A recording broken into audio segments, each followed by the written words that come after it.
Today, I'm out here in Austin, Texas with David from How to Be. I was lost in my early 20s, zero confidence with women. Fast forward to today. Do you know if there's a good smoothie place around here? I thought you were super cute. Would you want to hang out sometime?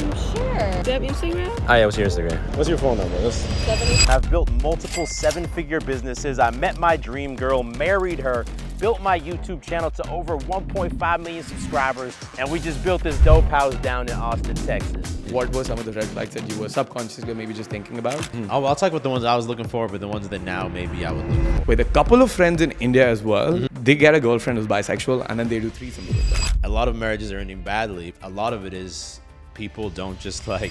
I was watching the Elon Musk interview with Jordan Peterson. Elon Musk says that they killed my son. He's almost teary-eyed. I see so many clips of these children's cartoons where it's like, oh, that Apple, she's not a boy or a girl. She can be whatever she wants. These ideas are being implemented into kids' minds. I feel there should at least be an age where people get to decide when they want to change their gender. Now, as someone who has a child around the corner, your mindset, I tell you, man, it just shit. How did you feel when you saw it for the first time? Most of us have friends who like cheating on her or she's cheating on him. I think it's a very small percentage of relationships you can find that seem like, no, they're actually better off because they're in this relationship. Welcome to the podcast at Iron Man Lifestyle. Thank you. Welcome to my house. Yeah, bro. I mean, that's really sweet of you inviting me over. Yeah, man. Well, it seems like you've been traveling the world. I've been. Like, the US trip has been pretty fucking sweet. I get to meet amazing people like you. And I've told you this before, but like I think I've like one of the inspirations for my content and then the way the content journey has been, not only as somebody who's following you as a consumer, but just trying to model your life around and just, be inspired by. And somebody I can relate to has been you over the years. Well, thank you. I appreciate you following and reaching out. I'm curious, because you said it's your first time in the US. Yeah. Tell me, what's one thing that you like about the US and one thing you don't like that you didn't expect? I expected a lot of things, but so one thing I like about the US is how it's like people want to do shit out here. That's there in India as well. But here I'll give you an example in New York. Like you could have any passion you want and you could belong to any group and you will find your tribe out there.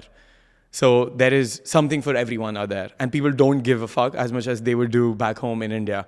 One thing I don't like about the US or one thing I can't wrap my head around is, you know how people have kids before getting married? Yes. That's very different than in India. Yeah, we don't have kids if we're not married. Like here, it's more like, oh, I'm ready to have a kid. So I can have a kid and then we'll think about getting married later. I think, and it's funny because I saw that even more in Europe than the US. Okay. And when we were living in Spain and we lived in Marbella, so there was people from all over Europe there. And there was a lot of people we met who they had kids, but they weren't married, which is, to me, also maybe not what I'm used to, but... Really? But I guess it still happens here in the US also. Yeah. Because I was looking at what Logan Paul and you've got Kylie Jenner and everybody. Yeah, true. Yeah. And then a lot of them are separated also. All of them are separated. Yeah. So I was talking to this one guy I just met last week. And I was asking him about relationships as well. And just like, what does he want? And just trying to know his thing. So it was crazy to me because he said this one thing. He was like, I'm not opposed to a 2-parent household. Like I might just want to do it as well. And if you look at that statement, it's like it's not even the norm that you have a 2-parent household. If he's saying I'm not opposed to it, which means you want different households, and maybe you have a 2-parent household. Yeah. So it's been pretty fucking crazy out here. Yeah, I think especially the last 15, 20 years, relationship dynamics have changed a lot. Yeah. Okay. And what do you attribute that to? I mean, the iPhone, Tinder, Instagram, social media. Okay. I think also the boomer generation, at least that's what they call like the generation that would be our parents in the States. I don't know if in India you still you call it the boomers. The baby boomers, Yeah, the baby boomers. The baby boomers. I think they actually were the generation a lot that maybe abandoned religion. They were a little bit more, they were the recipients of a lot of social welfare programs from the government that they... Like for them, buying a house and getting married and having everything taken care of was a bit more given to them.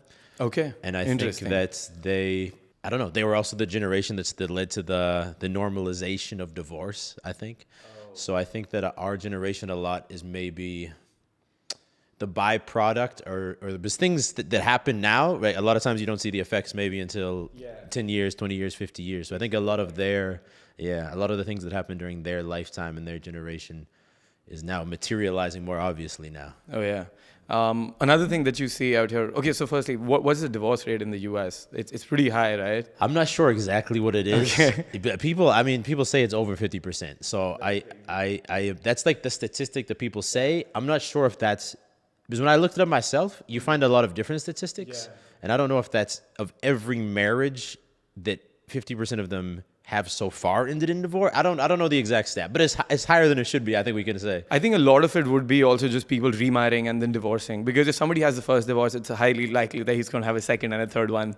Yes, well, it's funny because when you meet people, men or women, right, who are divorced, it seems like a good percentage of them are now on their third marriage. It's not like they're just like divorced after the first. It's like, oh no, this is my third marriage now, or I just ended my third marriage. Yeah. So I think it's maybe people who get a divorce are likely to then. I mean, I would imagine, right? Yeah. If they've made that jump in their head, or that rationalization, or that decision one time, like anything in life, then it's easy to. Like if you cheat on a girl once, and I know this, well, look, I've never cheated, but I have friends, and you can tell. But are you sure you've never cheated? Never, bro. Oh shit! I used to cheat all the time, bro. Well, that's not a good thing, but I know. I'm not saying. I mean, you don't have to moral believe me. But I know it's not a good thing. It takes. I just want to be honest. It takes a lot of transparency to I just want to be say honest. that. But I think people who maybe it's not okay. Someone who's cheated on the same girl. I've seen it so many times through friends. Like they're very likely to cheat on that same girl again. Maybe when they get to the next relationship, they have a different mindset. But yeah, I think once we do one thing or we can like rationalize it once, it's very easy to keep doing it again and again. Yeah. What was your thought process when you thought I'm never going to cheat? Well, I never got into my first relationship until I was maybe 23, 24. Okay. And that was the age when I got into my first, like when I lost my virginity though, at 22. Well, I lost my virginity at 21, so not too Okay. And then I think, super cool. I think probably 2 or 3 years later, I got my first girlfriend. Okay. I don't know. I've never had the urge to cheat. You know, I've been okay. Just my first 2 relationships ended. The third one is now my wife. But the first 2 were about 1 year and they ended. And there was never a moment in either of those where I guess I just didn't. Maybe some of it comes to that I don't like to party. I don't even like meeting new people that much, to be honest with you. So I don't like naturally put myself in those situations, except when I'm single and like, okay, well, I want to meet girls. So like I'm gonna put myself in the situation now. But I think that I can take comfort in the maybe the peace that comes with relationships. I value that a lot. So is that pretty similar to how your parents had their relationship, or was it turbulent in the household? No, they didn't cheat on each other that I know. True. So that's one thing where you get it from. Yes. But if everything comes from our expectations that are set there. I don't know that they had the perfect relationship, but they were faithful to each other. So and I imagine, that we subconsciously, I think we model a lot of our lives after our parents. Yeah. Yeah, 100%. Most of it, like that's where my stuff was coming from. But anyway, so you saw your parents cheat. So my parents were separated at like a really young age, and then my dad. So I had a stepmom then, and then so he was already in love with her before. Okay. So then it was an arranged marriage later on, where it was so a lot of that stuff happened. Okay. And then, yes, I have to remind myself that in India there's a lot of arranged marriages. So you're saying with your dad, there was a woman who he was interested in and in love with, but then he was arranged to marry a different woman. Yeah, but he could have avoided that. Okay. But so whatever it is, we're not going to target my dad out here. No. But either way, if we keep it to myself. But there's different. I have to remind myself. There's different cultures and norms and expectations. Oh yeah, both of us, bro. I got to remind myself as well. You know. So that happened. So I grew up not looking at like a good relationship. So my idea of a relationship was like, oh man, why the fuck would anybody want to do that? Yeah. And then I grew up in like a boarding school. So I was 5 years old. My parents wanted me to be away from all this drama because there'd be a lot of fighting at house. So then when I grew up without modeling positive things around relationships. And I had a lot of like, so my parents were separated, and then I felt abandonment because my mom had left, and then I was in a boarding school. So then that got me into like, I cannot get intimate with women. So had that part inside me where I had to, I would feel a lot of commitment issues. And that manifested with just me being a fuckboy. Because deep down, you still want the love of a woman. At that time, were you, it was like, now you seem like, well, this happened, and that led me to think At that time, were you super aware of it also? No, not at all. I was just, so like, if I were to tell you what got me to cheat, it was more like a bucket list thing. It's like, oh, yo, I want to be that guy who's got a couple of girls, and he's like 3 or 4 girlfriends. I wanted to be that cool guy. Maybe watching, let's say, shows like Entourage, American Pie. I wanted that lifestyle. Well, I think our generation grew up. Yeah. 'Cause I wanted that lifestyle also. Exactly. I think we were. Exactly. I don't know if it was brainwashed, but I think like subconsciously that was sold to us as like that's the coolest shit. Oh yeah. Yeah. And I believed it. I'm like, dude, that's the coolest shit. And I did that for like a fucking decade. And I didn't date a lot of people along that time. The only relationship that would happen is because the girl, like, would hook up and the girl would be like, so what are we? Like, you just want to just hook up with me? And I was too bitch to be like, actually, yes. And then I'd end up in a relationship for like months down the line. And I'm like, how the fuck do I get out of this? I just learned game. I want to just have sex with a lot of girls. I want to just experience it. I want to learn how to get good with girls. That was the main thing. And then even that time, the people I was following were all Americans. And I was modeling my life around the West, around the game and the people that would teach that stuff. But you didn't. So I'm curious because I have some. If I look at my YouTube demographics, obviously like the first is United States, and then I think like Canada, UK, Germany. I don't know, but pretty high up there is India, and I know there's. What percentage is India there? I'd have to look it up. Okay, you sure I can look it up. Oh yeah, sure. Right now, yeah. But it also, is it true? I've heard the statistic that India is actually the second largest English-speaking population of any country, I think. Yeah. Yes. Okay, so it makes sense why there's a lot. Yeah. But the reason I ask is, it doesn't happen as much, but a while ago, and a lot of my videos talking about dating advice or, this is how I would do this. There was a comment I used to get a lot that was like, this is a cool video, but this wouldn't work in India. But it seems like you made it work in India. Yes. So, and it's funny you say this because, when I was growing up, when I was in college, we had the RSD videos, then we had Simple Pickup blowing up, and we had all of these. The game had come out long before. And at that time, I used to think the same. I was like, this isn't going to work in India at all. 5%. 5% is India. All right. Which is actually basically tied in second place with Canada and the UK. Yeah. So the United States is like by far the first. How much is the United States? 35. Really? Yeah, so 35 and then 5%. Yeah. And then there's a lot around 3 to 5%. Canada, Netherlands, Germany. Yeah, I guess European countries where people know English. Yeah. So India, most of the people are speaking in English because English is like a global language. But when I heard that stat, I was like, India is the second largest English. But then I was like, well, there's a lot of people in India, and if a lot of them speak English, then it makes sense. Yeah. Because it's more like you speak Hindi, but you have to learn English. It's also a status thing there now. So if you're in Delhi or Mumbai, so when you open or when you start a conversation with a girl, I tell all my clients, if you're in Delhi, Mumbai, or Bangalore, you start with English. Then you switch to Hindi, you switch to another language, that's cool. But you want to just show that I can talk in English. It's like a status or like a... It is status. Yeah. And also it tells a lot about the accent you have. So like you've got an American accent, I've got an Indian accent, but it's not as thick. Yes. So when I'm here, anybody can tell that I'm not from around here. But they don't guess every time that I'm Indian. Sometimes they feel I'm from the UK. Sometimes they feel I've been around to other places. And that's the same experience that I have when traveling. So when you're in Delhi or something and you have an accent which isn't a Delhi or a Mumbai English accent, then the girls will categorize you. You level yourself out there. They're more intrigued. Okay. You're more exotic, I guess. No, they're going to look down upon you. Oh. So if you have an American or an English accent, then you're exotic. But if you've got like a rural area accent, if you're talking English, which is like, hello, David, so welcome to the podcast. Yeah, that's like the stereotypical. Then you're going to be looked down upon. Yes. So that's pretty interesting. But then again, like whenever you talk to an Indian guy, he's gonna pronounce every syllable clearly. So they say like Indians have like the most clear form of English speaking. But then again, it's accents as well. Anyway, so coming back to the point of there is hookup culture in India. There is. But you have to navigate it maybe slightly differently. So I want to preface by saying that earlier people used to have a lot of videos online, right? They do crazy things at the clubs and during the daytime they'd meet people. So that's what I modeled my life around. That's what I wanted to do. And that's what I did. Everything that we saw in, let's say, in fields back in the day in the US, I did that in India. It worked 100%. But when I started, I was shit scared. I discussed the idea with my friends. I was like, dude, there's these American guys that are doing this.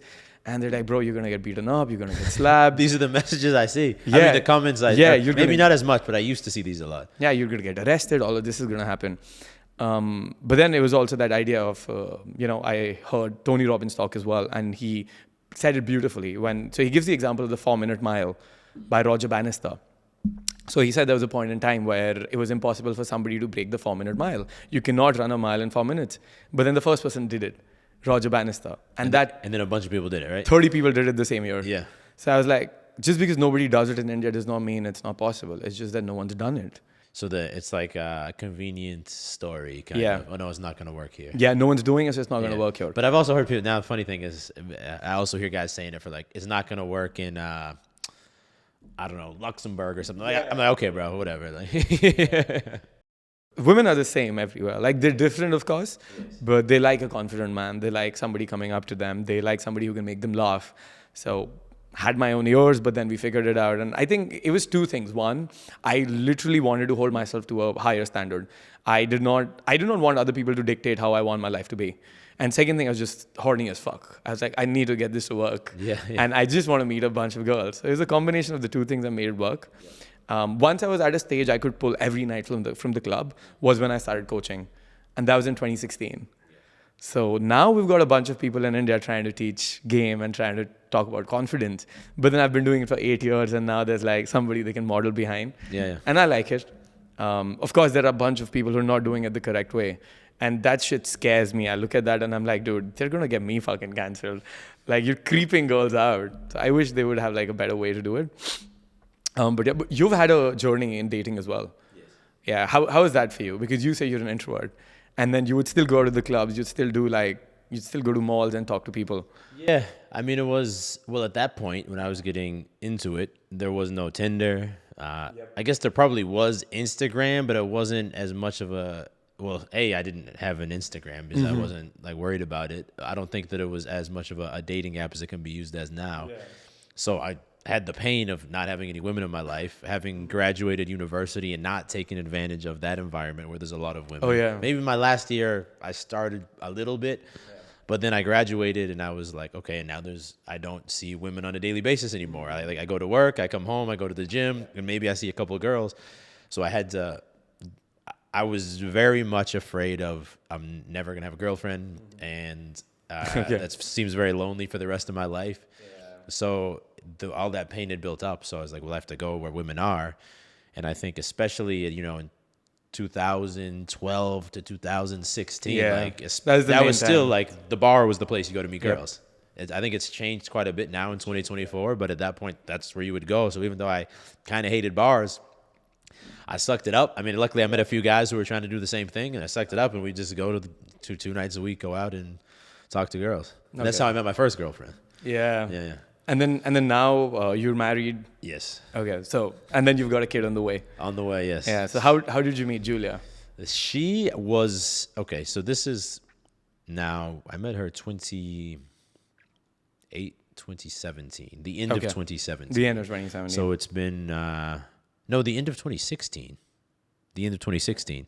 So it's been about 8 years now since I met her. That was at a point where I had 2 long-term relationships. Well, the first one was as I was starting to get confidence with girls. And then I met this girl at the bar, dated her for a year.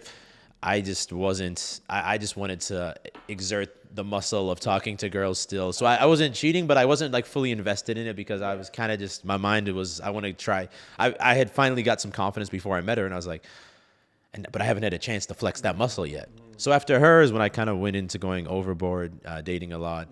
Then eventually I met the second girl, who was a girl I worked at the same gym that I worked at. I dated her for a year. That one ended very toxically. The first one was very like calm. You wanted to end that one, the first one.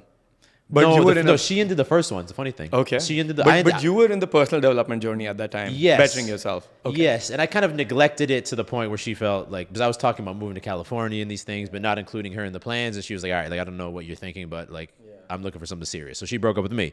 The second one, it was one of those relationships we broke up and got back together a few times. I was very attracted to her, but she had some things that she was going through and trying to deal with, and we fought a lot. And then I broke up with her because I was like, this isn't healthy. I've been an anxious disaster the past 6 months. Like, I need to move on with my life. Okay. So I broke up with her, and then I went back into the phase of just trying to hook up with a bunch of girls. Oh yeah. Did you like that phase?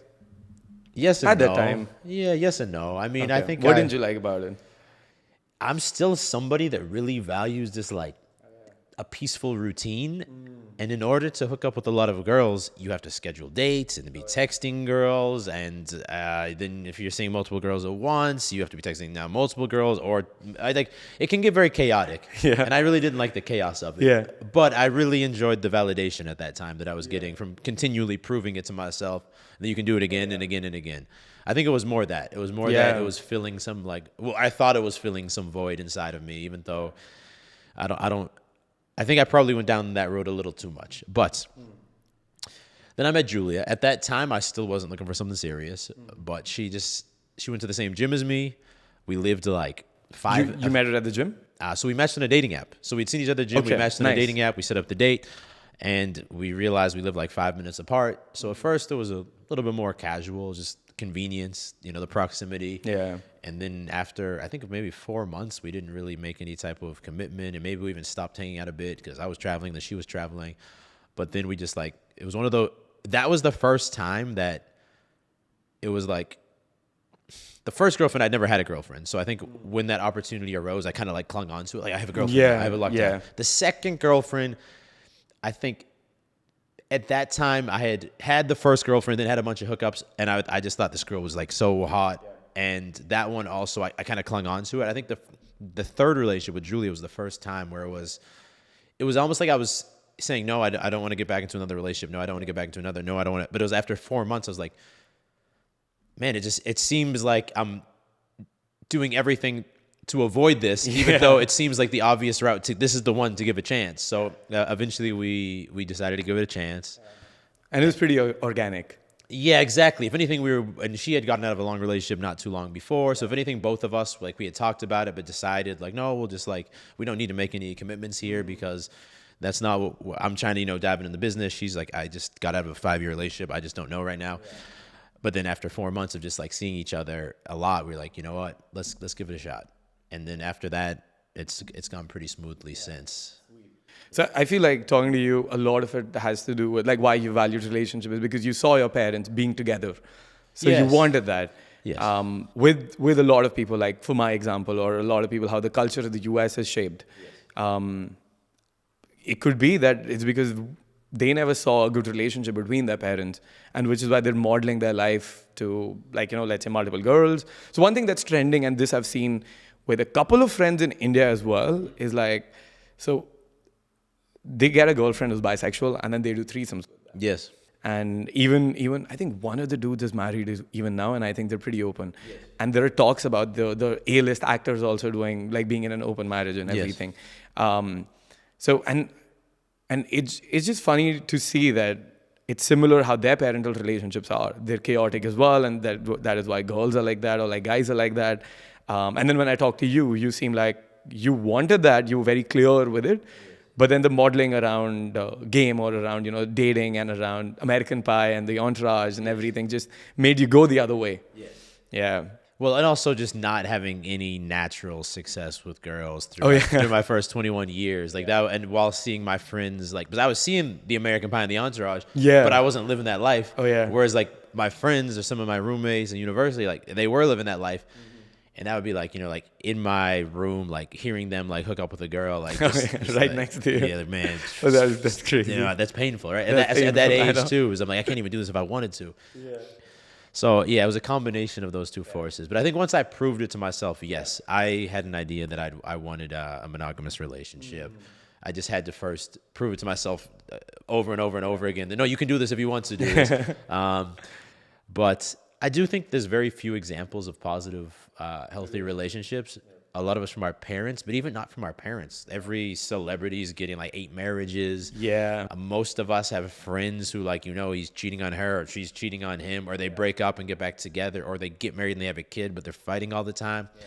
I think it's a very small percentage of relationships you can find that seem like, no, they're actually both like maybe better off because they're in this relationship. So it's only natural that when combined with the fact that it's very normal now to get divorces and infidelity is very normal, it's been normalized. I think it's a natural thing that people are very suspicious of relationships, men and women both, I think now. Yeah, and then it's about how the laws are shaped as well. So funny enough, in India you can't get a prenup. Yes. They're invalid. Okay, so if you get a legal agreement, it just doesn't matter. It doesn't matter. Like even if you sign it, wherever you get it signed, it does not matter because now, I mean, one law cannot trump the other one. It's something like that. Okay. So if you sort of go into an agreement, but it's your right to get maintenance after you divorce, and she's entitled to half your shit, that agreement holds null and void. Yes. So, and there's a lot of issues with that because one of my closest friends is a top-notch lawyer in the country, and he gets exclusively the clients that women take all of the money. So arranged marriage is such a big thing out there in India. Now what happens is the girls, they've created like a nexus, and they just get married to men. So they get married to men. After literally the next day, they're like, I want $100,000, or I'm gonna file a fake civil suit, and they give like a divorce package, So it's with so they say there was a demand of dowry. So dowry is illegal. Earlier there was like a culture of dowry in India. Yes. Even now it's there, but it's illegal. People still do it though. So you demand dowry from the girl side. So they say that they demanded dowry and we paid the dowry, and because there's no proof how much you paid. Then they say that the man and the family beat me up. So domestic violence. Then they go behind molestation, which is the entire family tried to molest me and tie my clothes off. So it's like the entire package of domestic violence, dowry, and fucking molestation. And it's about that, I want to get out of this. So now, if she files molestation or the woman files rape, or she files like, this dude is beating me up, after the second time she just makes a complaint with the police, the guy goes to jail for like a month, 2 months, 3 months. With no trial or anything? No non-bailable offense. Okay. So he's going to be on trial, but he's going to be in jail. He's going to be incarcerated. And then that goes on. And so this friend of mine, he just does not want to get married.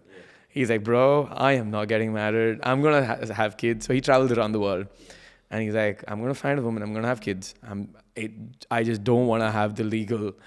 I don't want to get the government involved in my personal life. Although the divorce rate in India is at like 1% the last time I checked. But again, it could be a statistic thing, as you said. It's like other people can say different things. But it's going to be better than Western societies. But India is slowly becoming like the West. Yeah, I think as every man's biggest fear is to make that commitment to, I think it's probably women's biggest fear as well, if we're being honest. Like you make the commitment to someone, you fully give them your trust, and then you're taken advantage of in some way. Yeah. But that's also why it's really important. And I'm not saying there's cases where all these things happen. There's a lot of cases, but I think a lot of times people focus on like the problem rather than the cause of the problem. So yeah, the divorce statistics suck. Yeah. A lot of marriages are ending badly, but like, why is this? And I think a lot of it is people don't just like properly set the right foundations for their relationship. Maybe they go in, and maybe the girl has some clear red flags, where maybe it's that it's normal in her family to be divorced, or she's just being sketchy and like talking to other guys, or she is not fully invested in you, or you guys aren't on the same path where she wants to pursue her career, but you want a housewife. There's a whole variety of issues, but usually if you take a look at a relationship that ended in cheating or a divorce, and you were able to look at it before they got married, I imagine most of the time you're going to see some things here that are like, maybe you guys shouldn't have gotten married. I think that a lot of times people get married just because the girl's pressuring them into, or maybe the family of the girl or the family of the guys, hey, it's time to get married, or because they haven't created options for themselves through being confident and maybe creating some status, and then it's the first girl that really was like down to marry them and be in a relationship with them. Like the first one you were with, Yeah, and they're just like, okay, cool, like let's go with this girl. So I think a lot of times, like, yes, divorce sucks and these things suck, but if you can be a little bit more intelligent at the beginning of your relationships, and if it's not going to be something that's healthy, or you guys don't have the same vision for the future, don't marry that girl, it's going to really reduce the rate of divorce. And also, just on one thing you said is, like, oh, a lot of people say, no, I'm down to like, basically have a wife and get married in a church. I'm just not gonna have the government involved. It varies place by place, but most places have common marriage laws anyway, that once you've lived in the same home with a woman for a certain amount of time, like government still considers you as married, even though you didn't legally go like sign something. Oh yeah, we have that in India as well. Like if you're living in together, the girl can say that I'm still entitled to half your shit. Exactly. So that's why I think that a lot of times guys think, oh, I just won't bring the government in. It's like, well, you can try, but they still might find their way into it. Yeah. And that's pretty sweet as well. It's just, I think, so my friend's pretty fucking negative because he lives this shit every day and night. And so there are a bunch of people who from the States. But also, it's like anything in life, if you're so focused and so afraid, like you're so focused on this and thing, like if I start a business, but I'm like, I'm just afraid that it's going to fail and I'm going to show that I was going to fail and like, it's probably going to fail with that mindset, right? Because no longer are you like probably identifying the right opportunities. Yeah. And if you're thinking about that with your relationship, are you really like creating the right frame in your relationship and leading it forward in the right way and meeting your girl's needs where they're at, and also just like being the guy that she looks up to? Probably not if you're so like afraid that like she's going to cheat on you and you're going to get divorced. Yeah. If that's your mindset, I'd find it very hard to believe that you're like being the man in the relationship to begin with. True. So what are some of the red flags that you were looking for before, that you wanted to avoid? Like, these are the things I want to avoid, and these are the things that I want. Of course, I want a relationship, but I'm not going to be stupid about it, because you've got a brand as well. And you would have had a lot of girls, because of the brand, come up to you and be like, oh, I want to get married to him. And then it's like the more successful you get as a man, and that happens late in your 30s and 40s, of course, you're going to be in your prime. But women will want to come after you, and you will attract more gold diggers as well, versus getting married to someone who's been there in the grind with you. Yes. So I had that. I mean, for me, it worked out that I met her before I had any success. So I mean, 2018, what level were you at in 2018? I met her into 2016. 2016, yeah. The YouTube channel, it existed, but I didn't really start uploading until 2017. So I had no... Yeah. If anything, at that time, I was trying to get started on YouTube. I had quit my job as a software engineer. And so a lot of the girls I was dating at that time were like, what the hell are you doing? They didn't understand it. Maybe they looked down on it. Especially I was in Boston, which is a city where everyone goes into medicine or law. So Harvard, it's all lawyers. Harvard is there. Yeah, Harvard, MIT. A lot of the big hospitals are there. A lot of big consulting and law firms. So I was meeting these girls like, no, I quit my job and I'm trying to do these things. And a lot of girls like either looks down on it or just didn't understand it. So with Julia, that was one big green flag, let's say, is that maybe she didn't fully understand it, but she supported it. She helped me film a lot of my first videos, even the ones approaching girls. She was there on the street filming me doing it. So she saw the vision and supported it, even if maybe she didn't fully see the vision. Yeah. Did you guys fight after those videos, though? No. Would she get jealous or mad at sometimes? No, like, I mean, we have things we fight about, but luckily that was never... That wasn't there, Well, she also saw, like, because if you just watch the video and know, oh, she filmed that, you might think, oh, that's weird. She sees him flirting with these other girls. Yeah. But when you're there during the filming of them, it's more like, all right, we've been out here for like an hour and a half. We just gotta find another girl and do this really quick. Oh, there's a girl. Okay, I'm just gonna like run over there and like just, and it's like 2 minutes talking to her and like, did you get the shot? Did you get the shot? Like, yeah, I know. It's very, if you see the production of it, it's not very like a romantic thing that's happening. Yeah, that's been one of the most difficult things for me, filming those kind of videos, because sometimes you don't have the angle, the camera goes off, and you're like, and I do boot camps, right? Yeah. So on boot camp, you got to coach the client, then you're recording it, and then you got to demonstrate, and now it has to work out in front of the client as well on the camera, and the camera angle needs to work out. So when I would go around with one of the people who would film me, this was like in 2019, and it's like every approach I'd be like, bro, I want you to stand there. And then this, and then now again, by that time I'm out of this. Yeah. You get in your head and you're like, okay, fine, is it cool? Okay, now I'm going to approach. So I learned how to do that and not be reliant on stage. So that was a good thing, but then it's stressful. It's stressful. I hate those videos.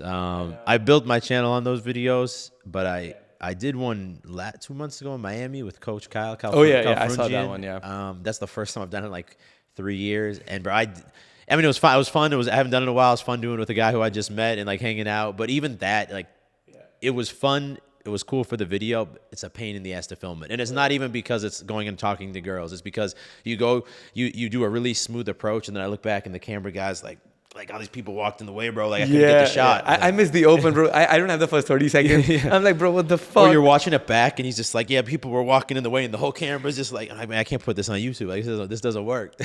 I know, bro. Very valuable ones though, but again, like it's crazy. So back to what we were talking about, right? So, all right. So Julia was fine with all of that stuff. Red flags. Red flags and everything. Yeah, so she was fine with you filming. She supported you. But what would be like, and this is very analytical as well, like what were some of the red flags that you were subconsciously or maybe just thinking about? Yeah, or trying to avoid. Red flags is the ones we avoid. Well, a big one, because in that moment, I'll talk about the ones I was looking for, but the ones that now maybe I would look for. Okay. If I was single again. That makes sense. In that moment, because the second girlfriend that I had, I was very attracted to her, but mentally she was still processing some trauma from her past.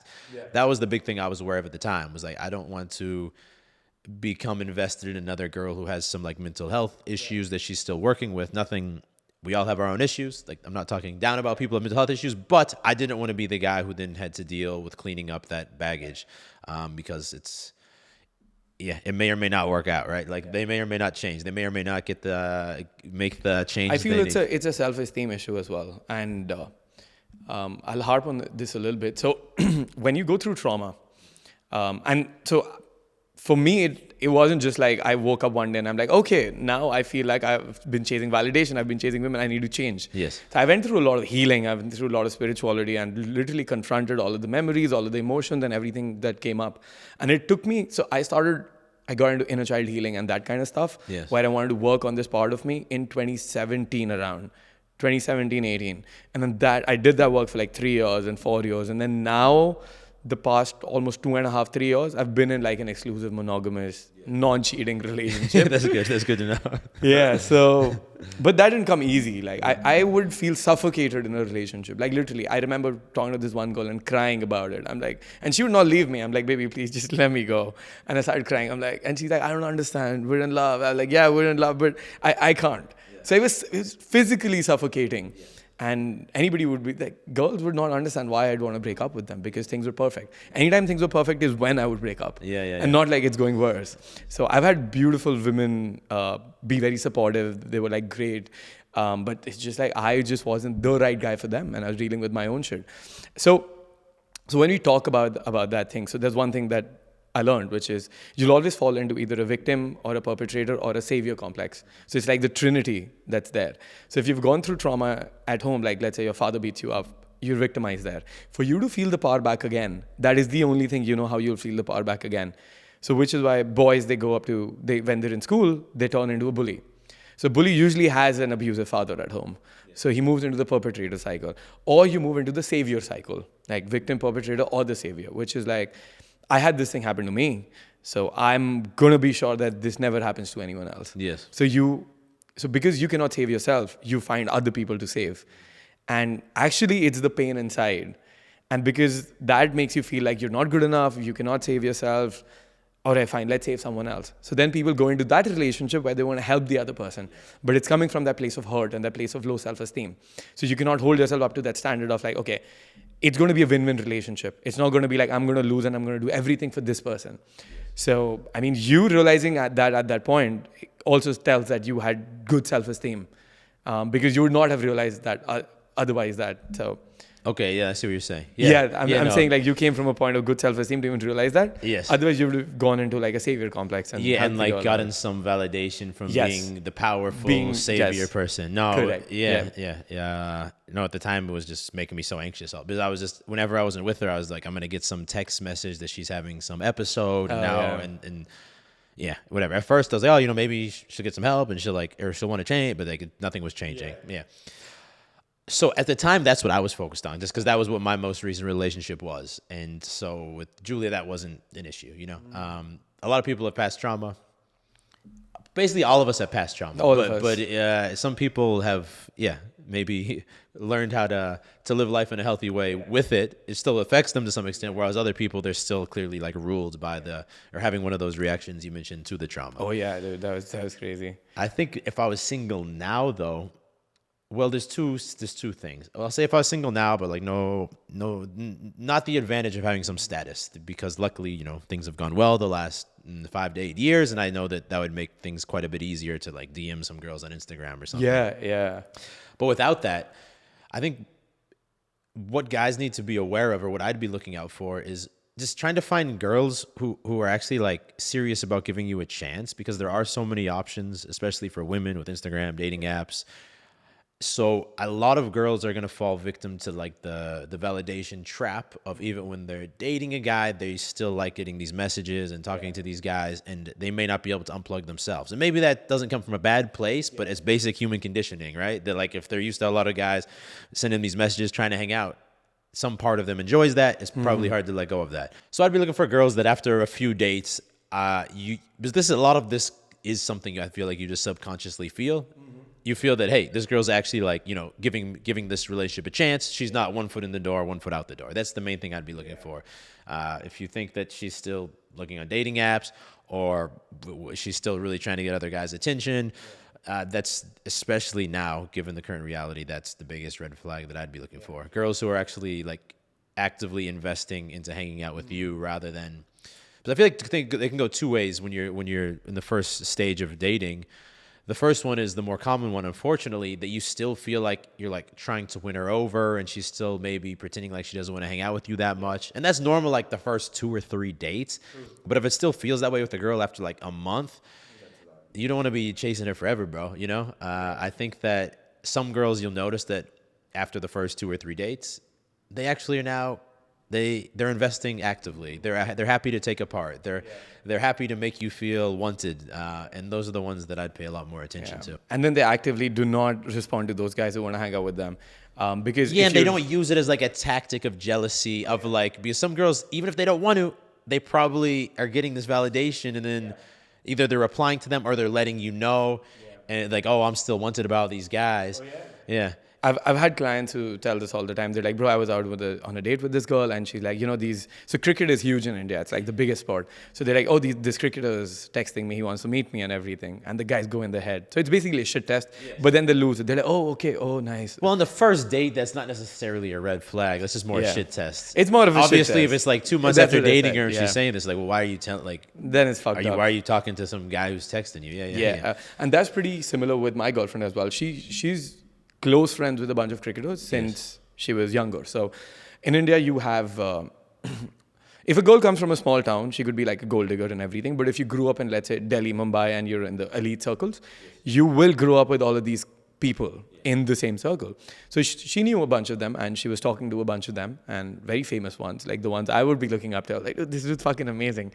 And then she's like, oh, this guy stays here, this guy stays there. Oh, he's texting me. And I didn't give a fuck. I'm like, okay, fine, whatever.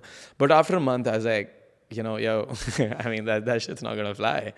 And then she's pretty happy about it. She never, usually you have girls who are like, oh, you're just being jealous and insecure, and they gaslight you into that shit. Yes. And she's like, okay, I understand that. And similarly, she'd want that to me. She'd want me to be like that as well with the other girls that were there. So she'd say things like, you can't send red hearts to any girl. And I was like, baby, like, I'll send a purple one. She's like, no, red hearts are only for me.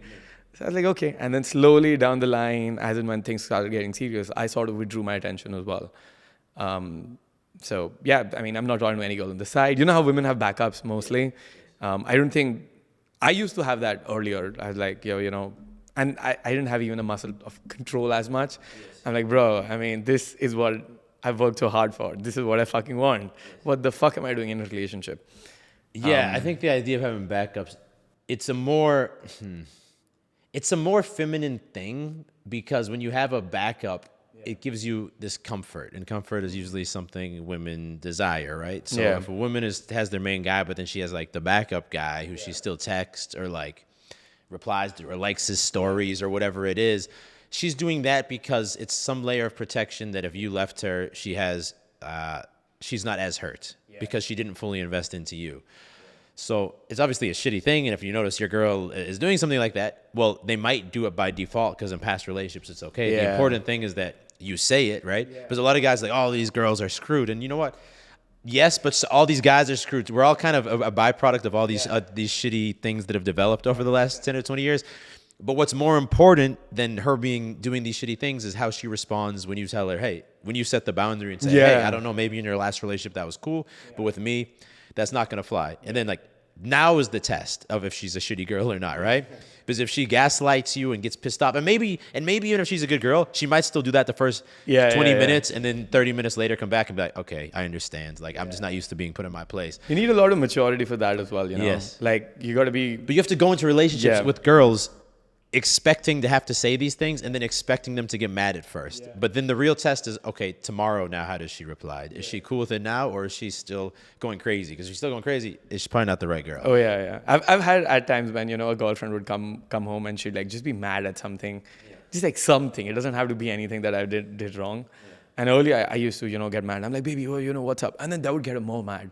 And now I'm just like, baby, we'll talk when you're in a better mood. No, exactly. It's like if You know? something, you'll ask once, hey, is something wrong? Yeah, She is says, something no. wrong? It's like, all right, well, if something's wrong, you just let me know and we can talk Yeah, about it. Rather yeah. than like, I feel like something's wrong with us. Like, please tell me what's wrong. It's like if you're very reactive to it, they take it up a notch. So Yeah. I feel men need to be in a couple of relationships before they decide to get married so that they understand. Like it's not only about getting a girl, it's about learning how to keep a girl. That's the hard part. And when your first relationship is an arranged marriage, that's the problem then. Because you've gone into an arranged marriage and now you don't know how to get a girl attracted to you, you don't know how to keep her. You've never been with a hot girl. And it's just because your parents are rich and you're earning some money, you've gotten a girl. And then those girls will naturally fantasize about other men, and they would, like, if you're a guy who's just not on your path and purpose, and you're just being a little bitch to her, where she has to take the lead and she has to go into her her masculine role, I feel like those girls get really attracted to other men as well. Yes, but it's because you're forcing her to wear this masculine mask. Yeah, of course. So if you yeah, of course. A lot of guys complain about girls being masculine, but then they act feminine. Yeah. And then of course the girl has to act masculine because there needs to be some masculine energy in a relationship. Someone has to make the decisions. Yeah. Someone has to, when things go wrong, someone has to stay calm. And if and we've probably all done it as men where we've not done that well, and then then the girl becomes more masculine, and then she does more other behaviors that you don't like, but ultimately we're responsible. Yeah, deep down, you just want to like mimic like you know how your mother would take care of you. You just want that. So earlier, there were times. I think there was one relationship where I went into like rather than like a partner, so the motherification of the partner, where she like taking care of me, and I was like very happy. I was like, good. But then the attraction went down. I started feeling weird. She started feeling weird. Funny enough, the sex went down, and she was really hot. I didn't feel like having sex with her because it just felt dirty. I was like, shit, dude. And then we broke up, and I was anyway in that stage where. Well, that's how you know the frame matters so much, because you can have sex with a girl one time and it's amazing, and you can have sex with the same girl, even she's wearing the same outfit. You guys at the same time of day, and it's really awkward, and it's all about the energy we bring to it. And that was crazy as well. It's just how, like in the modern world, they talk a lot about being nice to girls, and they don't talk about things like frame. Where you talk about it, I've learned it, and we've learned it the hard way, and we've modeled it, and we've field tested it so many times that whenever we've fucked up the frame, or whenever we've left our masculine frame, and we've gone into that of, all right, we'll let the girl do it, it just doesn't end well. And it's just a scenario of like a lot of the idea about equality, which is, there should be equal opportunity, but the idea that men and women are equal, or that they're the same, is just fucked up. And we, like, now it's really nice that people are fighting back with the woke culture and with all of that. Specifically in the US, we've got the Tates fighting back. We've got Joe Rogan and Jordan Peterson, and we've got Elon Musk now, which gives it more of like a strength and more like one thing that back home, all right, I can talk about it as well. Versus me just being like, all right, great, women are these amazing creatures and they're just never bad. And all women are like, they're gentle and they're sweet. At least there's some awareness now. I agree. There's some Even a awareness few now. years ago, it seemed like you were hating on women to say that, no, look, we're equal, but we're different. And women don't need to be praised just for having careers and businesses. And like, sure, there's exceptions to every rule, but like trying to force every woman down that path, I don't know. Yeah. In relationships, usually we're pretty clear that we need a masculine and a feminine dynamic. Now that you're married to Julia and you're expecting a kid, So congratulations on that. Thank you, bro. Like 3 more months, right? Yeah, very excited. Yeah, very excited. That's beautiful, and we'll talk about that as well. So, but now, how's like the work structured as well? So, Between myself and Julia, yeah, earlier she used to work, right? yes. So, well, we met. She was finishing up university. We moved from Boston to Texas. At first, she was working a job as a school therapist. Interesting. Then, so the YouTube channel was growing. Then we launched Edge Lifestyle Clothing, and I was running that by myself the first month or two, and I needed to hire someone else. So I just asked her. I was like, "Look, Okay. I can hire someone else, or you can just come work and help me out." And she was like, "I'm down." So she quit her job. She came work to help me out, and then for the next that was 2018. Yeah. So the next 3 or 4 years, she kind of was. I'm trying to think the best way. She would absorb responsibilities I didn't have the time to absorb. And The then, operation side of it, mostly. yes, different tasks. And then a lot of times she'd be like, I would do something, but then I didn't know I didn't have the time to do it, so I'd give it to her.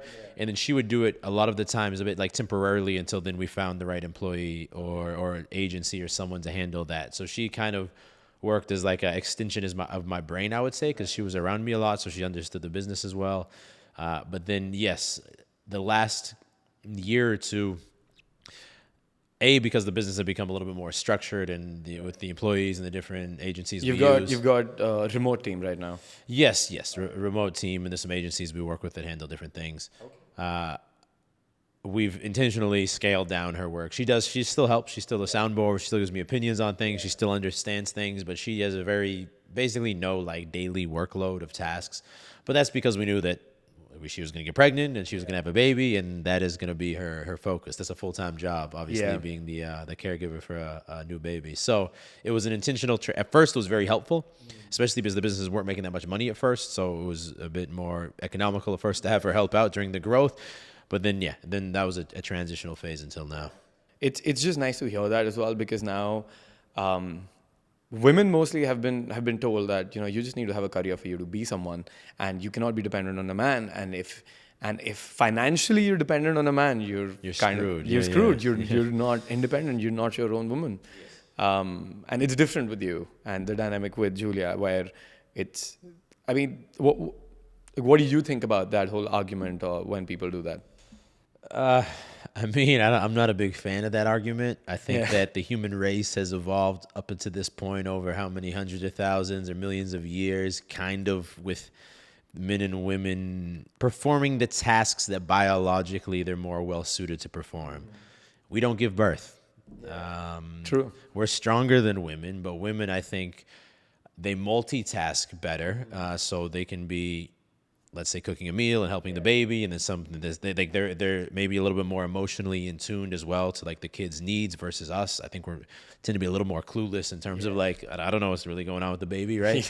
And some people might say, oh, that's an excuse, like you can learn. But I do think that like, look, we've biologically had these roles for some time, and the human race has evolved and advanced for some time. And I think that, I believe in God. I don't know what your view of religion is, but I believe that kind of like we were created with certain functions in mind, and that's our intended functions as humans and as men and as women. And, now you have a whole different, it gets beyond just women. It started with, I think, women should be independent. They should have their careers. Anything that one man can do, a woman can do. But now that movement's morphed into like, people Men are evil. Well, men are evil, but also like genders don't even matter. Like you can just change your gender whenever you feel like it, and it's kind of this, in my mind, so this like weird like cult of like thinking that is not based in any reality. It's just based in like men are bad, so we're just gonna like do everything we can to not be a man. confuse people, and I don't know. Yeah, it's just chaos. It's fucking chaos, bro. More so out here, but it's picking up. Yeah, in I'm sure India as less. well. It's picking up, and it's not as prevalent as out here. But then naturally, I think the pushback on just random woke stuff doesn't make sense. It's cool if somebody has a preference to be, gay, or like he's got a sexual preference. I think that's cool if you let people do it. But the problem I was watching the Elon Musk interview with Jordan Peterson. Did you check that one out? So Elon Musk says that they killed my son. like they killed him. But he transitioned to a she, yes, something like that. Yeah, and because they were telling him that, you know, the hormones or the injections, whatever it was, that they made him sign a bunch of shit that they were like, oh, you know, your son is gonna feel really bad if you don't do this, and it's for his betterment, and he did that, and that was basically giving him hormone blockers and everything, not being able to hit puberty. And then now it's just crazy. So Elon Musk was like, dude, I'm gonna dedicate my entire life to stop this bullshit. Yes. And then he was almost teary-eyed, and Jordan Peterson was like, dude, this shit has gone fucking too fucking far. Like there's a reason why you need to be 21 to drink, or you need to be 18 to drive, or before voting you need a certain age. But for you to change your hormones, or for you to change your gender, you can be 12 and 13. It's just crazy. Like it's irreversible. But my issue with it is, well, there's a lot of issues I have with it, but because in general, I feel like only God can judge people. We can't really judge each other. We all have our own shit. We don't know what's going on in other people's lives. Yeah. So I'm not judging anyone individually, but it's not like children are organically having these thoughts and desires. These are being facilitated by, okay, we said American Pie and Entourage maybe facilitated our desire for hookup culture. 100%. I see so many clips of these children's cartoons where it's like, oh, that Apple, she's not a boy or a girl. She can be whatever she wants. Like, it's like these ideas are being implemented into kids' minds, or in schools, probably not in India, but in public schools. Yeah. In preschools, they're asking kids what their pronouns are and things, you know, meaning that it's not like Elon's kid, and there may be some exceptions to this where there's some biological component, but it seems the number and the percentages of people who identify like these things have gone exponentially crazy the last 20 years. It's something it's like a narrative that's being pushed on people. It's not, they're not organically having these thoughts, is my point. So, and it's just a weird narrative to push on children, man. It's a weird thing. And even when you're in school, you're going to do anything to like be a part of it or find your own identity. And if you feel, I think a lot of it is kids who maybe feel lost or not, like they're not part of a group. And then it's like, well, you can be part of this group. And it's like, what's a kid going to say if they feel more accepted? Yeah.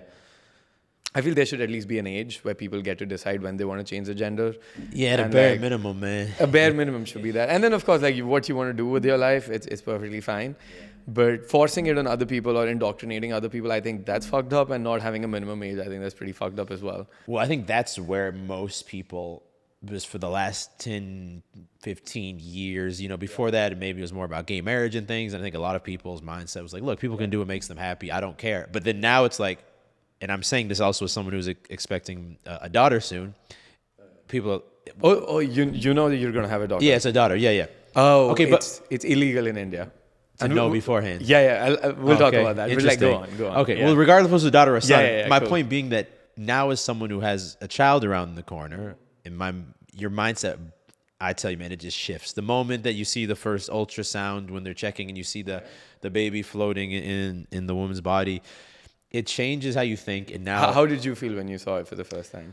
I mean, it was emotional. It was almost like a religious experience. Like, we created this human that's in there and that's going to grow to have their own life and be their own person. And I think immediately in that moment, I became a lot less selfish and a lot more worried about. You know, see, Trump's running mate is J.D. Vance, and not recently, 4 years ago, he made these comments on Tucker Carlson that, like, the country is being run by a bunch of like childless cat women or something like that. And it's a quote that was maybe not stated in a very political way. And there's a lot of people who then attacked him for it. I don't know, hopefully over the next century on this earth, it changes how you think. And I now naturally become a lot more concerned about where the world's headed the next 50 or 100 years, because now I have skin in the game. I have a kid who I care about more than anything. She's not even born yet, and I care about that more than anything. And that's the point being, I think, in the past, people were like, people can do whatever makes them happy. But now it's like, now you're kind of messing with our kids. Like, no, this is where we draw the line. We're not cool with this anymore. Yep. Yeah, that's pretty fucked up. Like, and I mean, I've got heavy protective instincts. I feel if I ever have a kid, and we'll talk about this as well. If I ever have a kid, I just wouldn't deal with shit like It's just like logic and everything flies out the window. I couldn't send my kid to public school unless it drastically changes. The United States public school, where a lot of these things have become seemingly part of like the curriculum, or it's the norm for teachers to ask kids their pronouns. Like, I couldn't send my kid to public school. If maybe in the next 10 years, by the time or 8 years, whatever it is, by the time they're going to public school, maybe there's some big changes. Like you said, there's a lot of popular names who are now at least having some skin in the game, fighting against the woke things. So it could change, but if it's right now. Do you have the same in Texas? Because Texas seems to be a bit more conservative and Republican, right? Yes, for certain things it's better. I obviously have a lot more research to do in regards to schools. I have found some schools around here that you got time. Yeah, that are not. There's some schools we know of in our area that are not public schools that have different values in a good way. So in India, you can't. It's illegal for you to figure out the gender of the child. And do you know what the reason is for that? Yeah, it's female feticide, infanticide. So that means people would kill it if it's a girl. People would kill if it was a girl. Because they would feel it's a burden, and you got to get them married, you got to give dowry, and then she's going to leave after so many years. So they would want a boy. And naturally, the cultures were much more, even if there was a girl, she'd be repressed, stay in the house, and get married at like the age of 13. So, like places like Rajasthan, they throw the baby down the well after getting born. Yeah, so, so female infanticide was still prevalent. Like when the girl child was born, you just kill the girl child. But even before the birth, people would like do that. So they made it illegal. Okay. Well, that seems like it's quite crazy. A humane law, at least. Like yes, it's coming from a good place. It does come from a good place. Yeah. So that's definitely that. But I'm pretty sure you can pay enough money to like doctors. I'm sure to do that. That's the one thing. With money, like, anything is with possible. money, anything. But I think it's the mindset that if you can correct for people is perfect, versus like dividing them into males and females. Like in your mind, if you feel that you've got a certain preference, if that mindset can be corrected before that, a girl is not going to be a burden for you and it's beautiful and all of that, that'll be a better way to go down it. So what made you? So you're 34. Yes. Like what made you think about like having a child? Did you always want it?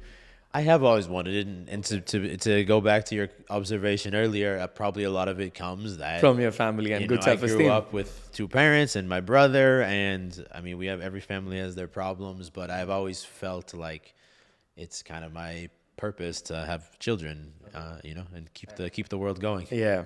And what made you feel like? When did you know you were ready, or was it ever a time that you felt ready? How was that? And this I want you to stress a bit more on your transition from, let's say, being that 21-year-old guy who's not confident to like making an empire and with How to Beast and Beast Nation, and you've been with Julia for like 8 years now. Yes. And then now finally deciding to build a house, and then now let's have a kid. So was it like, it happens in phases, right? Okay. Because at first the phase was like, let me just hook up with a bunch of girls and get jacked so I feel better about myself. True. Yeah. And then I think I felt better about myself. I found Julie who supported me. Yeah. And then the next challenge became like, okay, let's grow the YouTube channel. And then as an extension of that, once the YouTube channel started to grow, I do think that a good habit I have is that I like to seek new challenges. Mm-hmm. So then let's create these businesses. And then a byproduct of growing YouTube channel and businesses is the money, right? For me, that was never the only incentive. Obviously, it's like if there was no money to be made at all, I probably wouldn't have started 4 or 5 different businesses. But it wasn't the main thing was like, oh, it's cool. We have this YouTube channel. I'm sure we can create some products or services that serve the audience. And that'd be awesome if those people use these things. And yeah, we'll make some money from it. Yeah. Okay, well then once you get to a place of a different level of financial security than I'd ever had before, I think it's a natural biological thing that, and maybe our ancestors didn't face this as much because money and different tiers of classes in society, it's always been a thing. But I think that in today's day and age, a lot of people are just stressed by like the financial burden of having children, and that alone is like until that need was met in my mind that hey, like I could actually like have kids now and it won't be a big burden. I won't add stress to my life, at least financially. I think that naturally my mind then maybe, I mean, the woman plays a big role in this also, right? Yeah. Because as women get older, they're like, well, if we're gonna have kids, let's have the kids now because like I'm healthy, the kids are gonna be healthier, and then we're younger parents. So now, how old is Julia though? So she's 4 years younger than me. So she's 30 now. So. And that's like a good time. And you Yeah, don't I want to think wait too much as well. I think after 35, statistically, the birth issues start to increase significantly. I think there's still plenty of women who, I mean, well, that's a whole nother conversation. It goes back to other conversation. I think women are having kids at older and older ages. But yes, for the health of the child, I think 35 is when you want to be like done having children, if it's possible. Obviously, for a lot of people, it doesn't work out that way. You have to figure it out. But having the gift of foresight and having the financial ability to do it, it was kind of also one of those things that, yes, I'm afraid of like sacrificing some freedom. We'd like to travel a lot. We'll still travel with the kids, but it'll change the nature and the dynamic of some things. But it was also a question of like, hey, if this is something I want to do and we're going to do it, now is the time, just like looking at this intelligently, now is the time that it makes sense to do it. Yeah. And then I think it doesn't happen, obviously, like, okay, we're going to have kids and like the baby pops out tomorrow, right? So like it gives you some time to mentally prepare once you're like, okay, let's, start trying to have kids. Yeah. And then that process isn't even instant, but then by the time she's pregnant, it's like, well, even then you got like 9 months. Yeah. So I think there's, it's now I feel like the timing is right. Yeah, it's going to change things. I'm a bit scared as anyone would be to see how things change, but I'm also super excited for it. And it's something I've always wanted to do. So there's been an evolution of mindsets for sure. But I think as you meet different needs or overcome different fears, your mind naturally, because if you're so afraid that I'm never going to have a girlfriend and I'm going to die alone and girls think I'm a piece of shit, and then like, okay, then you prove to yourself, no, that's not true. I actually can have female affection in my life. Well, your mind then is going to not be so hyper-focused on, oh my God, I'm going to die single. And then it naturally is able to evolve to like the next challenge. Yeah. True. So in this transition, like let's say when you were getting married to Julia or now that you're having kids, you're going to be leaving behind a single life. You're going to be leaving behind a lot of things. Was that a difficult transition or was it like you felt like you were ready for it? No, I feel ready because all the types of things that I've wanted to do, we've traveled a lot since we've met. I've already fulfilled my need to prove myself with women. Also, when you have a girl that's a good fit and who you're actually attracted to each day, like there's a lot of benefits that come with that in addition to like her support and her being able to raise the kids. It's really cool if you find someone who you actually care about and they actually care about you and there's not... you're not worried she's going to take advantage of you all the time. That like it makes life a little more fulfilling from my experience, where when you have a big win, you get to share that with, moving in this house we like designed together. Like doing that alone wouldn't have been as meaningful. Or when something goes really wrong, whether it's something that goes really wrong with the business or, one of our family members dies or something, like, having someone to pass the difficult times with is very... Yeah, companionship. Yes, companionship. And yeah, exactly. That's nice. Yeah. So now, like, I mean, where do you think your life is headed post? Maybe business-wise or like just generally, what are you looking forward to? Well, business-wise, look, if anything, we've consolidated the businesses a little over the past year. So we had a dating coaching program that we winded down, not because I hated doing it or because it wasn't going well. It's going very well, but because... I divided my focus amongst too many things. So with kids around the corner, that doesn't play an immediate role because, again, the first 2 or 3 years, it's mainly going to be on Julia to be caregiving them, right? As a man, like, yes, I want to spend time and see the baby every day, but I'm not going to... It's like I'm going to have 10 hours a day where I'm changing the baby's diapers or something. Sure. So I don't think it's going to change that much. But I think I'm trying to now consolidate and focus more. Still YouTube, still Edge Clothing. Beast Nation's a new thing we launched. Tell me about Beast Nation. Like, what's that about? Community? Yes, it's more a community for men. It was like, because in my channel we do talk about getting jacked. We do talk about being more confident, improving your dating life, making money. And like the clothing brand is an extension of that because I want to make clothes that guys will feel more confident in and cool styles that I didn't feel like were out there. That plays a role. The fitness app, it plays a role. The dating coaching, it plays a role. But Beast Nation also, it seemed to be an idea that entered my head a couple of years ago, and I put it off because, again, I had my hand in too many different pots. But it was like, this is probably the best match for a business and that like one-to-one matches up with what the YouTube channel's about. It's a community or a tribe of guys. Yeah. Yes, there's course material in there for business, for growing a YouTube channel, for dating. But I do weekly coaching calls. I'll bring other people in to do some coaching calls. We do some events in person. because I know that a big part of my journey was when I was in Boston. I mentioned luckily I met a few guys who were also down to like approach girls, and I met a few guys who were down to go to the gym with me.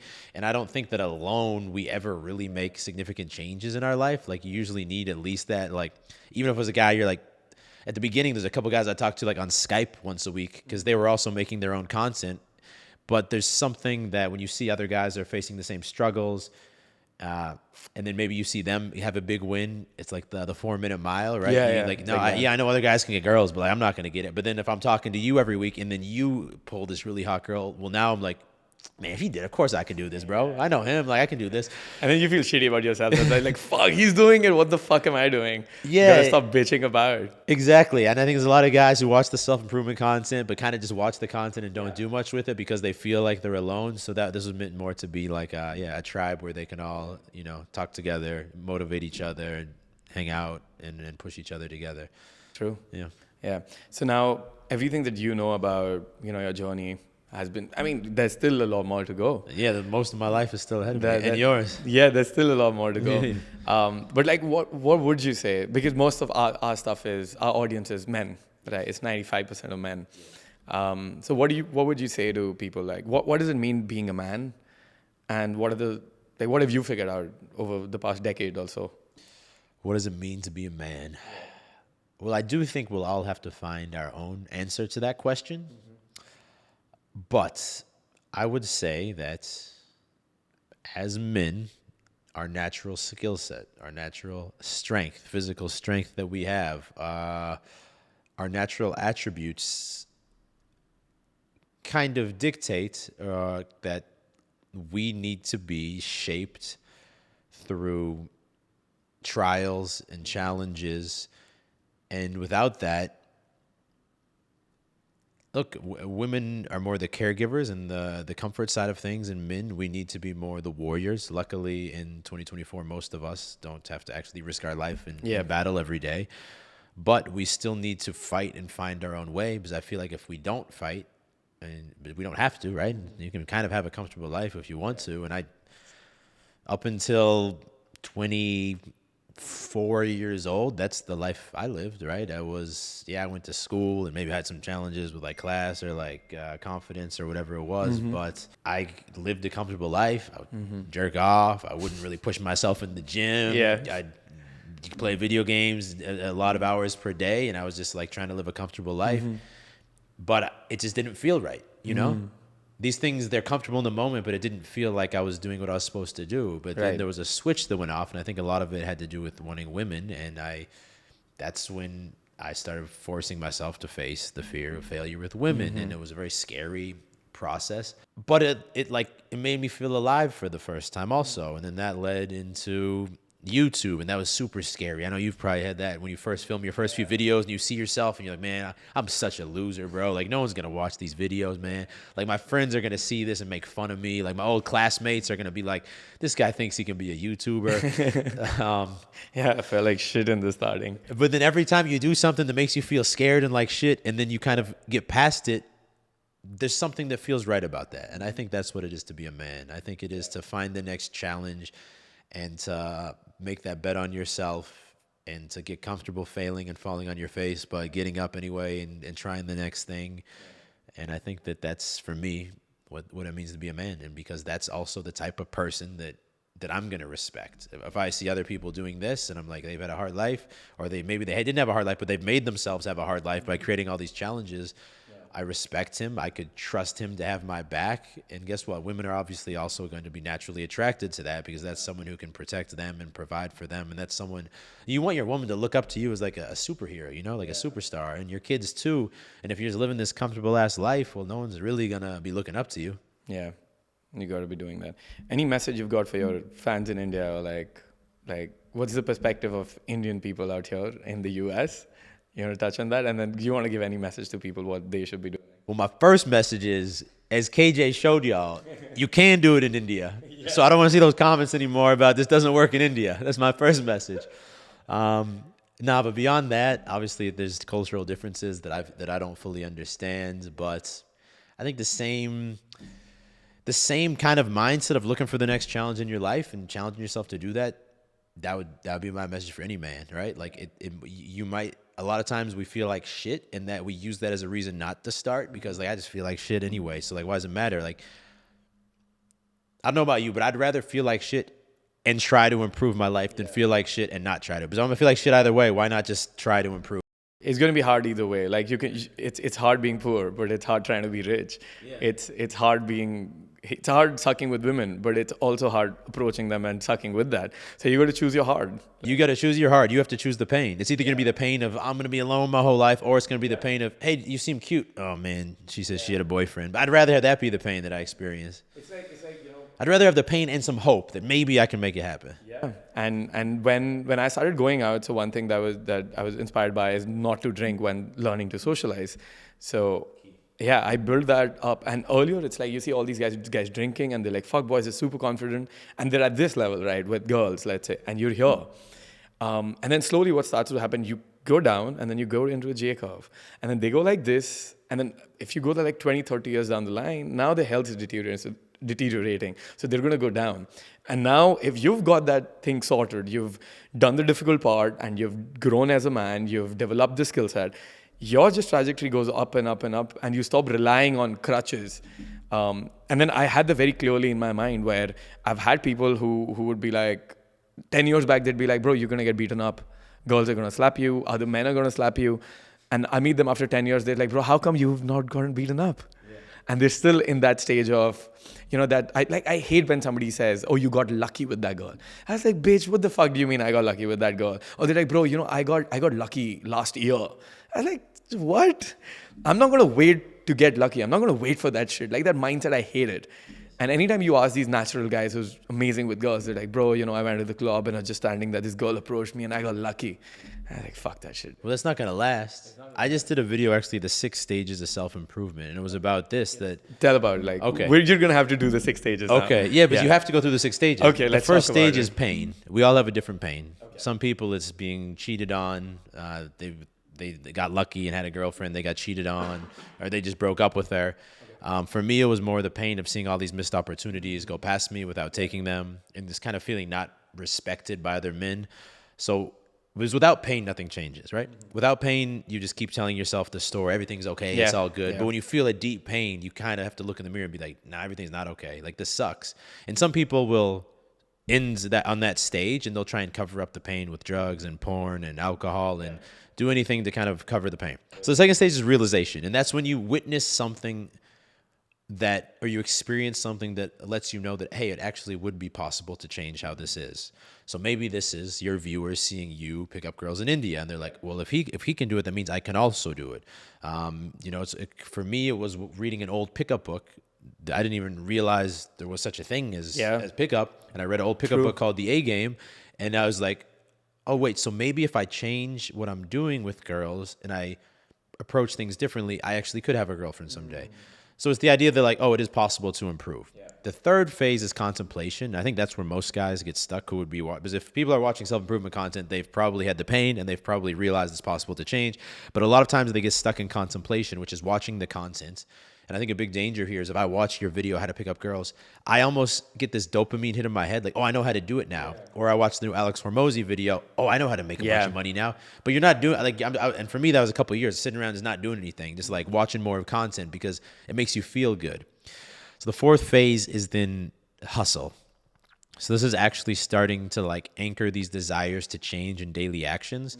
Because I think most of it starts with healthy habits. So, okay, now this is when I started going to the gym. I stopped watching porn. I started approaching girls even though I was getting no results. I started meditating.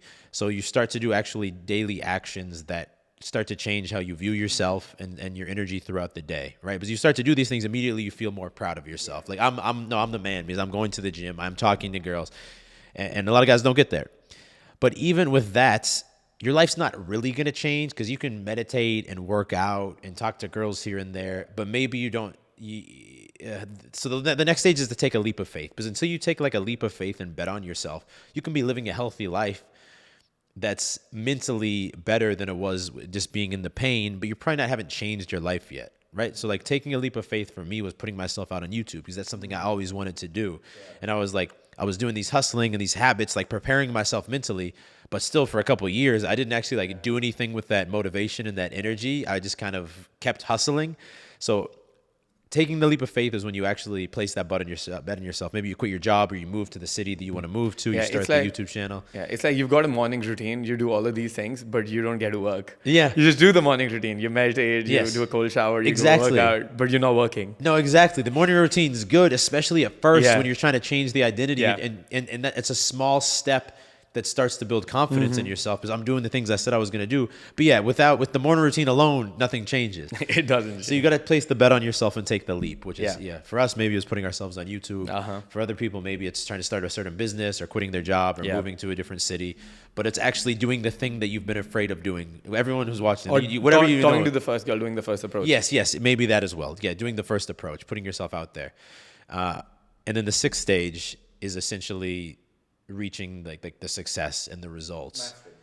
Yes, I don't even know if I'd call it mastery because the sixth stage, it becomes a natural byproduct of the first 5 stages. So like you're saying, now I can sit here with 1.5 million subscribers, having built this beautiful house, having these different businesses, and people are always like, well, that must be nice, bro. Like you got lucky or whatever. That must be nice. And it's like, no, because when you get to stage 6, it's not even that amazing. It doesn't even feel that good because like you've earned it. At that point, it's not like, oh, you got lucky that it happened. It's like, no, I've just gone through these first 5 stages. So the natural byproduct is that you get to phase 6. Yeah. You do these things, naturally you're going to get the girl. Naturally, you're going to start making more money. Yeah. Naturally, your YouTube channel, maybe not in the first few months. I know it takes everyone a different amount of time, but after a year of uploading and trying to actually improve those uploads, like naturally you have the breakthrough. And at that point, again, it's not like, oh my God, I made it, right? But it's like, fuck, finally, it's about time, bro. Yeah. So those are the crazy. 6 stages. So I think it helps, I think, for guys to ask themselves, what stage are you stuck on now? Because maybe it's contemplation and you're like, oh shit, yeah, I do need to just start doing the habits. Like when you know what the next step is, it's easy to get unstuck. Yeah. Beautifully summarized, bro. Yeah. I think this is a great conversation. I do too. Time just fucking flew by, dude. Yeah. I think we're like 1.5, 2 hours down. Perfect. Yeah, everything we wanted to talk about. So thank you for doing this. This is amazing. Thanks for having me in your house, bro. Of course, bro. Yeah. It's been Thank good. you so It's been much. good. It's been good getting a different perspective on things too. Oh, yeah. Yeah. Lovely meeting. And anytime you guys are in India or like in Asia, would love to link up or like show you around as well. For sure. So we We'll got to let you get know. that done as well. Yeah. All right. Perfect. See you.